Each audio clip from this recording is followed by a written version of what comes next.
నీకు తెలియదు ఆయన మాట్లాడినట్టు. నీ కోసం, నీ పక్షంగా ఆయన మాట్లాడాల్సిన వాళ్ళతో మాట్లాడతాడు. ఆయన చేయాల్సిన విధంగా కార్యాలు చేస్తాడు. ఆయన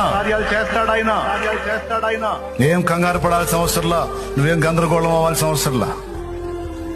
ఎవరితో మాట్లాడితే నీకు మేలు కలిగిద్దో, ఎవరితో మాట్లాడితే కార్యాలు జరుగుతాయో, మాట్లాడాల్సిన వాళ్లతో ఆయనే మాట్లాడుతాడు.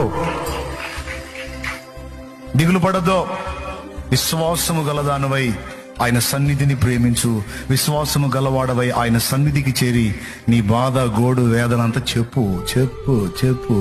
మనుషులకు చెబితే ఓసారి వింటారు, రెండోసారి చెబితే ఈ మనిషి కనపడితే మైండ్ తింటున్నాడు రా అనుకుంటారు.